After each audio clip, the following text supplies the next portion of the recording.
जय श्री राम, जय बागेश्वर धाम, जय गुरु कृपा। आज हम वाल्मीकि रामायण के किष्किंधा कांड के 54वें सर्ग को हिंदी में पढ़ेंगे। जय राम रमणम समनम भव ताप भयाकुल पाहि जनम अव देश सुरेश रमेश विभो शरणागत मागत पाहि प्रभो।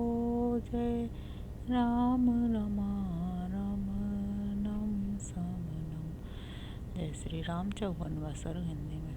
तारापति चंद्रमा के समान तेजस्वी तार के ऐसा कहने पर हनुमान जी ने यह माना कि अब अंगद ने वह राज्य हर लिया। हनुमान जी अच्छी तरह जानते थे कि बाली कुमार अंगद 8 गुण वाली बुद्धि से, 4 प्रकार के बल से और 14 गुणों से संपन्न है। वे तेज बल और पराक्रम से सदा परिपूर्ण हो रहे हैं। शुक्ल पक्ष के आरंभ में चंद्रमा के समान राजकुमार अंगद की श्री दिनों दिन बढ़ रही है। ये बुद्धि में बृहस्पति के समान और पराक्रम में अपने पिता बाली के तुल्य है। जैसे देवराज इंद्र बृहस्पति के मुख से नीति की बातें सुनते हैं, उसी प्रकार ये अंगद तार की बातें सुनते हैं। ये अपने स्वामी सुग्रीव का कार्य सिद्ध करने में ये परिश्रम का अनुभव करते हैं। ऐसा विचार कर संपूर्ण शास्त्रों के ज्ञान में निपुण हनुमान जी ने अंगद को तार आदि वानरों की ओर से फोड़ने का प्रयत्न आरंभ किया। वे साम दाम वेद और दंड इन चारों उपायों में से तीसरे का वर्णन करते हुए अपने युक्ति युक्त वाक्य वैभव के रूप द्वारा उन सभी वानरों को फोड़ने लगे। जब वे सब वानर फूट गए तब उन्होंने दंड रूप चौथे उपाय से युक्त नाना प्रकार के भयदायक वचनों द्वारा अंगद को डराना आरंभ किया। तारानंदन, तुम युद्ध में अपने पिता के समान ही अत्यंत शक्तिशाली हो, यह निश्चित रूप से सबको विदित है। जैसे तुम्हारे पिता वानरों का राज्य संभालते थे, उसी प्रकार तुम भी उसे दृढ़तापूर्वक धारण करने में समर्थ हो। किंतु वानर शिरोमणि ये कपिलोक सदा ही चंचल चित्त होते हैं। अपने स्त्री पुत्रों से अलग रहकर तुम्हारी आज्ञा का पालन करना इनके लिए सह नहीं होगा।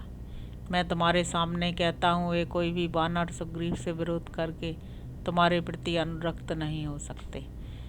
जैसे ये जाम्बान, नील और महाकपि सुहोत्र हैं, उसी प्रकार मैं भी हूँ। मैं तथा ये सब लोग साम दाम आदि उपायों द्वारा सुग्रीव से अलग नहीं किए जा सकते। तुम दंड के द्वारा भी हम सबको वानर राज से दूर कर सको, यह भी संभव नहीं है। दुर्बल के साथ विरोध करके बलवान पुरुष चुपचाप बैठा रहे, यह तो संभव है, परंतु किसी बलवान से बैर बांधकर कोई दुर्बल पुरुष कहीं भी सुख से नहीं रह सकता। अतः अपनी रक्षा चाहने वाले दुर्बल पुरुष को बलवान के साथ विग्रह नहीं करना चाहिए। यह नीतिज्ञ पुरुषों का कथन है। तुम जो ऐसा मानने लगे हो कि यह गुफा हमें माता के समान अपनी गोद में छिपा लेगी, इसलिए हमारी रक्षा हो जाएगी, तथा इस बिल की अभेद्यता के विषय में जो तुमने तार के मुंह से कुछ सुना है, यह सब व्यर्थ है, क्योंकि इस गुफा को विदीर्ण कर देना लक्ष्मण के बाणों के लिए बाएं हाथ का खेल है। पूर्व काल में यहाँ वज्र का प्रहार करके इंद्र ने तो इस गुफा को बहुत थोड़ी हानि पहुंचाई थी, परंतु लक्ष्मण अपने पैने बाणों द्वारा इसे पत्ते के दौने की भांति विदीर्ण कर डालेंगे। लक्ष्मण के पास ऐसे बहुत से नाराज हैं जिनका हल्का सा स्पर्श भी वज्र और असनी के समान चोट पहुंचाने वाला है। वे नाराज पर्वतों को भी विदीर्ण कर सकते हैं। शत्रुओं को संताप देने वाले वीर, ज्यों ही तुम इस गुफा में रहना आरंभ करोगे, त्यों ही ये सब वानर तुम्हें त्याग देंगे, क्योंकि इन्होंने ऐसा करने का निश्चय कर लिया है। ये अपने बाल बच्चों को याद करके सदा उद्विग्न रहेंगे। जब यहाँ इन्हें भूख का कष्ट सहना पड़ेगा और दुखद सैया पर सोने या दुर्अवस्था में रहने के कारण इनके मन में खेद होगा, तब ये तुम्हें पीछे छोड़कर चल देंगे। ऐसी दशा में तुम हितैषी बंधुओं और सौहृदों के सहयोग से वंचित हो उड़ते हुए तिनके से भी तुच्छ हो जाओगे और सदा अधिक डरते रहोगे। लक्ष्मण के बाण घोर, महान, वेगशाली और दुर्जय हैं। श्री राम के कार्य से विमुख होने पर तुम्हें कदापि मारे बिना नहीं रहेंगे। हमारे साथ चलकर जब तुम विनीत पुरुष की भांति उनकी सेवा में उपस्थित होगे, तब सुग्रीव क्रमशः अपने बाद तुम्ही को राज्य पर बिठाएंगे। तुम्हारे चाचा सुग्रीव धर्म के मार्ग पर चलने वाले राजा हैं। वे सदा तुम्हारी प्रसन्नता चाहने वाले, दृढ़व्रत, पवित्र और सत्य प्रतिज्ञ हैं, अतः कदापि तुम्हारा नाश नहीं कर सकते। अंगद, उनके मन में सदा तुम्हारी माता का प्रिय करने की इच्छा रहती है। उनकी प्रसन्नता के लिए ही वे जीवन धारण करते हैं। सुग्रीव के तुम्हारे सिवा कोई दूसरा पुत्र भी नहीं है, इसलिए तुम्हें उनके पास चलना चाहिए। इस प्रकार श्री वाल्मीकि निर्मितार्थ रामायण आदि काव्य के किष्किंधा कांड में 54वां सर्ग पूरा हुआ। अब हम 55वां सर्ग हिंदी में पढ़ेंगे। हनुमान जी का वचन विनय युक्त, धर्मानुकूल और स्वामी के प्रति सम्मान से युक्त था। उसे सुनकर अंगद ने कहा, कपि श्रेष्ठ राजा सुग्रीव में स्थिरता, शरीर और मन की पवित्रता, क्रूरता का अभाव, सरलता, पराक्रम और धैर्य है। यह मान्यता ठीक नहीं जान पड़ती। जिसने अपने बड़े भाई के जीते जी उनकी प्यारी महारानी को, जो धर्म था उसकी माता के समान थी, कुछ भावना से ग्रहण कर लिया था, वह धर्म को जानता है, यह कैसे कहा जा सकता है। जिस दुरात्मा ने युद्ध के लिए जाते हुए भाई के द्वारा बिल की रक्षा के कार्य में नियुक्त होने पर भी पत्थर से उसका मुंह बंद कर दिया, वह कैसे धर्मज्ञ माना जा सकता है।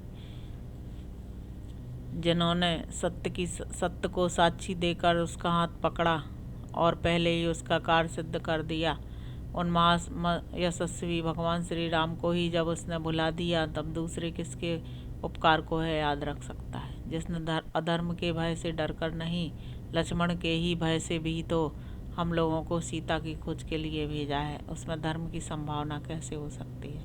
उस पापी, कृतघ्न, स्मरण शक्ति से हीन और चंचल चित्त सुग्रीव पर कोई श्रेष्ठ पुरुष, विशेषता जो उसके कुल में उत्पन्न हुआ हो, कभी भी किस तरह विश्वास कर सकता है। अपना पुत्र गुणवान हो या गुणहीन, उसी को राज्य पर बिठाना चाहिए, ऐसी धारणा रखने वाला सुग्रीव मुझ शत्रु कुल में उत्पन्न हुए बालक को कैसे जीवित रहने देगा। सुग्रीव से अलग रहने का जो मेरा गुण विचार था, वह आज प्रकट हो गया। साथ ही उसकी आज्ञा का पालन न करने के कारण मैं अपराधी भी हूँ। इतना ही नहीं, मेरी शक्ति क्षीण हो गई है, मैं अनाथ के समान दुर्बल हूँ। ऐसी दशा में किष्किंधा में जाकर कैसे जीवित रह सकूँगा। सुग्रीव सठ, क्रूर और निर्दयी है। वह राज्य के लिए मुझे गुप्त रूप से दंड देगा अथवा सदा के लिए मुझे बंधन में डाल देगा। इस प्रकार बंधन जनित कष्ट भोगने की अपेक्षा उपवास करके प्राण दे देना ही मेरे लिए श्रेयस्कर है। अतः सब वानर मुझे यहीं रहने की आज्ञा दें और अपने अपने घर को चले जाएं। मैं आप लोगों से प्रतिज्ञापूर्वक कहता हूँ कि मैं किष्किंधापुरी को नहीं जाऊँगा, यहीं मरणांत उपवास करूँगा। मेरा मर जाना ही अच्छा है। आप लोग राजा सुग्रीव को प्रणाम करके उनसे मेरा कुशल समाचार कहिएगा। अपने बल के कारण शोभा पाने वाले दोनों रघुवंशी बंधुओं से भी मेरा सादर प्रणाम निवेदन करते हुए कुशल समाचार कह दीजिएगा। मेरे छोटे पिता वानरराज सुग्रीव और माता रूमा से भी मेरा आरोग्यपूर्वक कुशल समाचार बताइएगा। मेरी माता तारा को भी धैर्य बनाइएगा, वह बेचारी स्वभाव से ही दयालु और पुत्र पर प्रेम रखने वाली है। यहाँ मेरे नष्ट होने का समाचार सुनकर वह निश्चय ही अपने प्राण त्याग देगी। इतना कहकर अंगद ने उन सभी बड़े बूढ़े वानरों को प्रणाम किया और धरती पर कुश बिछाकर उदास मुंह से रोते रोते वे मरणांत उपवास के लिए बैठ गए। उनके इस प्रकार बैठने पर सभी श्रेष्ठ वानर रोने लगे और दुखी हो नेत्रों से गरम गरम आंसू बहाने लगे।